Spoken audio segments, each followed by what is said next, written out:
Assalamualaikum warahmatullahi wabarakatuh. Innal hamdalillah nahmaduhu wa nasta'inuhu wa nastaghfiruh wa na'udzu billahi min syururi anfusina wa min sayyiati a'malina.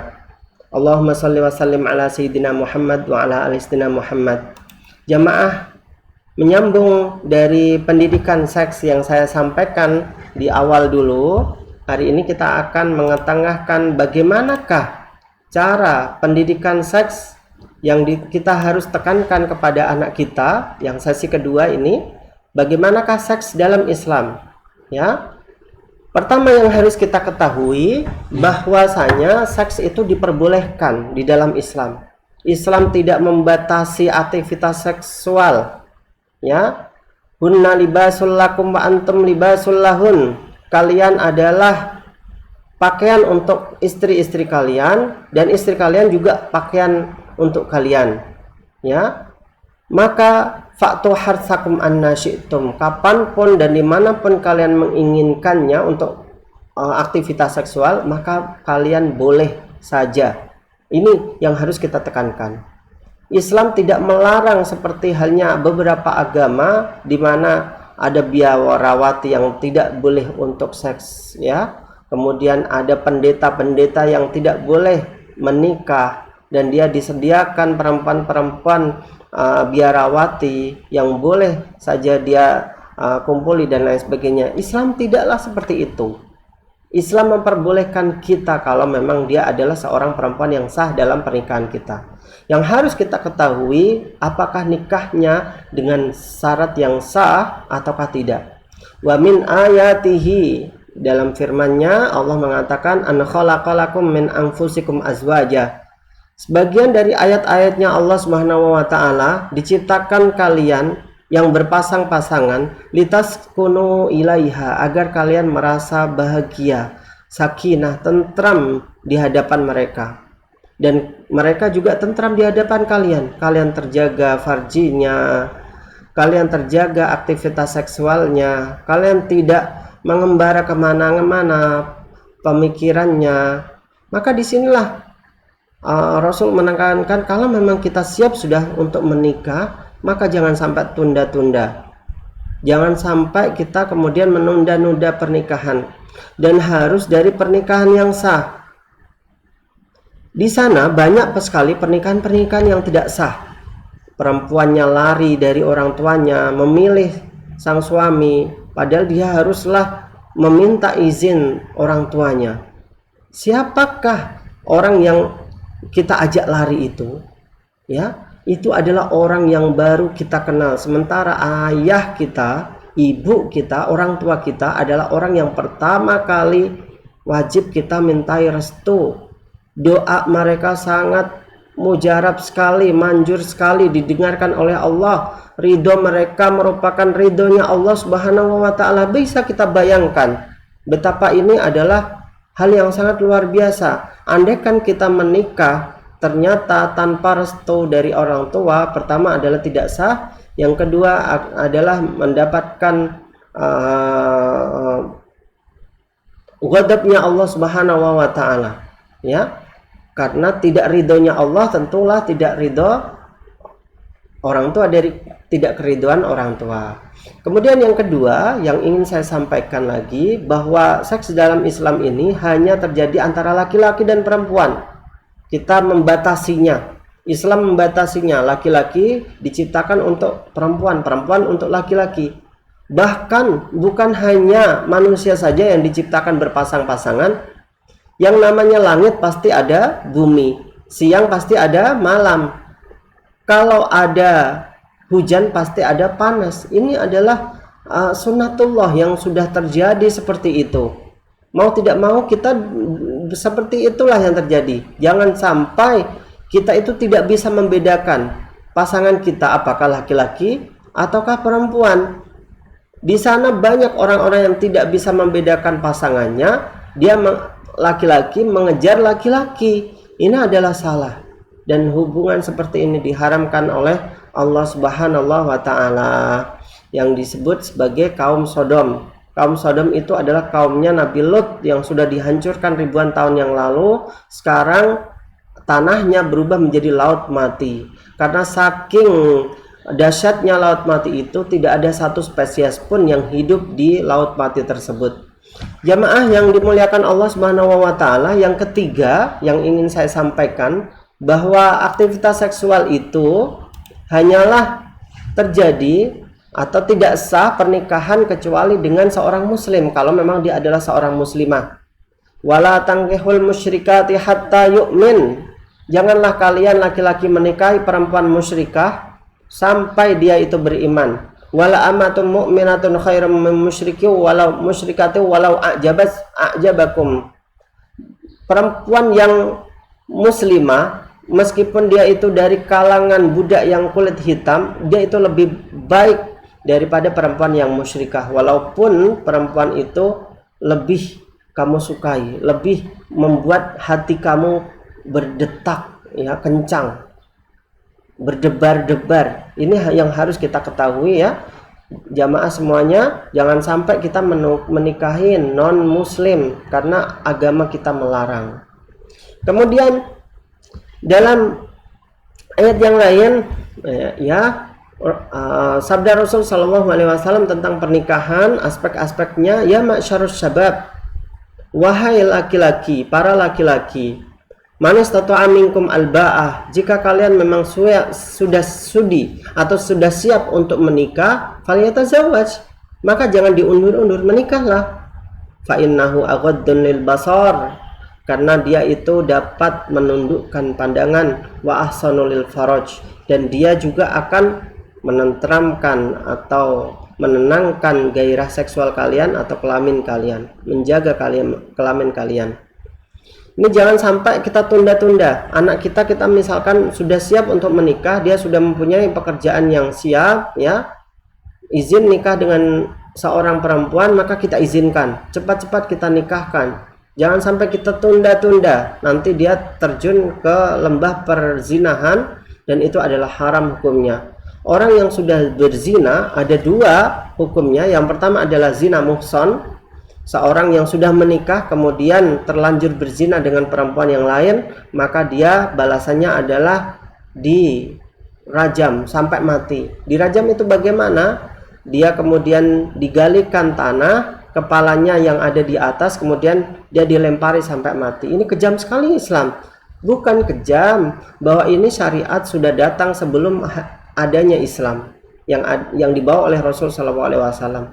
Sebelum itu, zaman Nasrani dulu, orang-orang Yahudi dulu adalah sudah demikian, maka tinggal meneruskan saja. Sholat pun demikian, orang-orang Nasrani juga sholat, mengenal Allah, ya. Orang Yahudi pun demikian.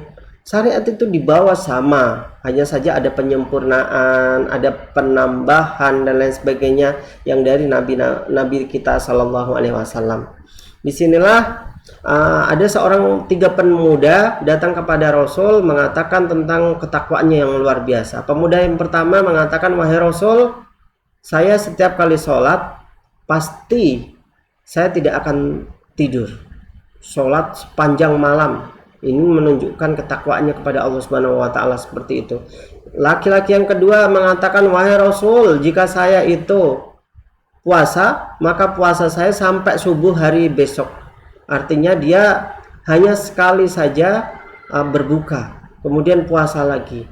Wahai Rasul, saya tidak menikah karena pernikahan itu akan mengganggu aktivitas keagamaan saya, ibadah saya, ketakwaan saya kepada Allah Subhanahu wa taala. Saya tidak akan menikah. Kemudian Rasul Shallallahu Alaihi Wasallam mengatakan kepada tiga-tiganya, wahai kalian, saya adalah orang yang bertakwa di antara kalian lebih dari kalian semuanya. Saya berpuasa, tapi saya berbuka. Yang kedua, saya itu sholat, saya itu juga tidur. Kemudian saya pun menikah. Faman raghiba an sunnati falaysa minni. Barang siapa yang tidak suka dengan sunnahku, maka dia tidaklah sebagian dari golonganku. Artinya dia tidak akan menjadi umatnya Rasul Shallallahu Alaihi Wasallam. Terus umat siapa ini kalau misalkan kita tidak umat Rasul? Umat Nabi yang dahulu? Tentu tidak. Jamaah, maka disinilah penekanannya harus kita ketahui bagaimanakah pendidikan seks yang harus kita bawa kepada keluarga kita, kepada anak-anak kita. Ini pernikahan sangat penting sekali. Kemudian kriteria untuk pernikahan, karena seks itu terjadi setelah pernikahan, untuk memilih perempuan yang baik itu seperti apa? Ya, Rasul Shallallahu Alaihi Wasallam menekankan kepada kita, ya, tungkihatil mar'atu li arba'ah. Perempuan dinikahi karena 4 hal. Yang pertama adalah li jamaliha, karena kecantikannya. Tentulah banyak sekali orang-orang yang menikah karena kecantikannya. Wali nasabiha, dia itu adalah mempunyai nasab yang baik, ya, dari keturunan menteri mungkin, dari keturunan ulama mungkin, kiai mungkin, habib mungkin. Kemudian yang ketiga adalah lima liha, karena mempunyai harta yang berlimpah. Kemudian yang keempat adalah karena lidiniha, fadfar lidatiddin. Yang keempat inilah yang ditekankan Rasul SAW. Perempuan itu dinikahi karena agamanya, dan carilah yang mempunyai agama. Siapakah perempuan yang mempunyai agama? Itu adalah perempuan-perempuan yang menjaga diri dari hal-hal yang diharamkan oleh Allah Subhanahu wa taala. Terlihat dari manakah itu? Kalau kita melihatnya secara langsung, maka lihatlah dari pergaulan mereka. Dia akhlaknya seperti apa dengan orang lain, lisannya apakah terjaga, auratnya apakah terjaga selama ini, apakah dia sering mengaji ke pengajian dan lain sebagainya. Ini adalah kriteria orang-orang yang baik. Ya, perempuan yang baik akan melahirkan anak yang baik juga, karena tanah yang baik, yang gembur, ya, yang subur, akan menumbuhkan tanaman-tanaman yang luar biasa, yang bagus-bagus. Ini juga ibarat perempuan yang solihah, yang takwa kepada Allah Subhanahu wa taala akan melahirkan anak-anak yang baik. Ya, Umar bin Khattab radhiyallahu an pernah suatu ketika mendengar seorang perempuan muda yang menceramai ibunya, karena ibunya itu telah mencampur susu murni dengan air biasa, kemudian dikasih pemanis, ya, gula. Disitulah kemudian sang perempuan, anaknya, menasihati ibu, "Bu, ini adalah haram. Dan ini kalau misalkan dilihat oleh Amirul Mukminin Umar bin Khattab, maka ibu akan mendapatkan hukuman." Di sini tidak ada Amirul Mukminin. Kalau memang tidak ada Amirul Mukminin, maka ada raja di raja selain Amirul Mukminin, yaitu Allah Subhanahu wa taala yang akan melihatnya. Kagetlah Umar bin Khattab, ya, mencari tahu profil perempuan ini. Perempuan ini adalah perempuan yang solihah, yang baik, dan langsung sampai rumah datang kepada anak-anaknya, "Wahai kalian yang belum menikah, ya, anak-anakku yang siap untuk menikah, maka besok harus bersamaku. Saya akan menikahkan di antara kalian dengan perempuan yang solihah." Akhirnya ada seorang bernama Asim, ya, Asim bin Umar bin Khattab ini yang siap untuk menikah dengan perempuan tersebut. Dari pernikahan itu lahirlah seorang cicit Umar bin Khattab yang sangat taat kepada Allah Subhanahu wa taala. Beliau adalah Umar bin Abdul Aziz. Ya, dari nasab ibunya dia menyambung kepada Umar bin Khattab, dari nasab bapaknya dia nyambung kepada pendiri Daulah Umawi, yaitu Muawiyah bin Abu Sufyan. Ini luar biasa, dari keturunan yang soleh akan melahirkan anak yang luar biasa. Yang berikutnya yang ingin saya sampaikan,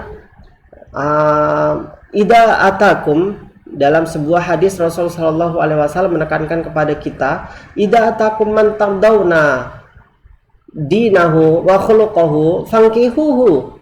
Jika kalian itu didatangi seorang laki-laki yang mana kalian ridho dengan akhlaknya, agamanya, maka nikahkanlah anakmu dengannya. Datang laki-laki untuk melamar anak kita yang sudah dewasa, kemudian dia akhlaknya mulia dan agamanya juga baik, dia tidak pernah meninggalkan sholat, maka nikahkanlah secepatnya. Ya, illam taf'alu takun fitnatun fil ardi wa fasadun kabir. Jika kalian tidak menikahkannya, malah menikahkan dengan orang lain yang akhlaknya kurang baik, yang agamanya rusak sekali, yang tindikan mungkin, yang rambutnya semiran, yang kalungnya gede-gede atau emas misalkan, maka orang seperti itu akan mendatangkan kerusakan kepada anakmu. Nauzubillah min dzalik. Jamaah yang kedelapan, ya, Rasul Shallallahu Alaihi Wasallam menekankan kepada kita, lam yura lil mutahabbaini mithlun nikah. Ya, tidaklah aku melihat orang yang saling jatuh cinta seperti halnya pernikahan. Hadis ini sebenarnya asbabul wurudnya adalah terjadi pada seorang laki-laki, ya, yang keluarganya menginginkan dia untuk menikah dengan seorang perempuan yang lebih kaya daripada pilihannya. Beberapa kali dibujuk keluarganya, dia tidak mau. Saya masih mencintai perempuan itu, ibu. Saya jatuh cinta. Kemudian pusing keluarganya, lapor kepada Rasul SAW. Bagaimana ini Rasul? Saya ingin menikahkan anakku dengan orang yang lebih kaya, tapi dia pilihannya adalah lebih miskin. Datanglah hadis ini, lam yura lil mutahabbaini mithlun nikah. Ya, tidaklah aku melihat orang yang saling mencintai seperti halnya pernikahan. Artinya nikahkanlah saja. Sudah, dia itu saling jatuh cinta. Kehidupan adalah milik mereka. Perekonomian nanti mereka yang akan jalankan sendiri. Bisa jadi mereka hari ini adalah miskin, tapi Allah kemudian Maha Kaya akan memberikan kekayaan kepadanya. Ini yang harus kita tanamkan. Kita harus tawakal. Kita harus melepas anak kita setelah mereka menikah. Kemudian yang ingin saya sampaikan, yang terakhir yang ingin saya sampaikan pada sex education pada hari ini, yang kedua ini adalah seorang boleh ta'aruf, ya, sebelum dia menjalankan prosesi pernikahan, boleh dia ta'aruf, mengenal seorang perempuan atau mengenal laki-laki, tapi lewat perantara. Karena banyak nih kita temui, ya, orang itu datang kepada perempuan di jalan, kenal gitu, Mas atau Mbak, ayo kita ta'arufan. Oh, ini tidak boleh, ini namanya pacaran, tidak bisa. Ya, haram hukumnya seorang perempuan atau laki-laki pacaran. Karena Rasul Shallallahu Alaihi Wasallam mengatakan kalau misalkan seorang itu dalam keadaan sendiri-sendiri, ya, khalwat, ya, antara laki-laki perempuan, maka ketiganya ini adalah setan. Setan senantiasa membujuk kita untuk berbuat yang aneh-aneh, yang rusak-rusak, yang diharamkan oleh Allah Subhanahu wa taala. Ini yang ingin saya sampaikan pada kesempatan hari ini. Semoga bermanfaat untuk kita semuanya. Kita jumpa dalam Sex Edukasi yang ketiga. Terima kasih. Wassalamualaikum warahmatullahi wabarakatuh.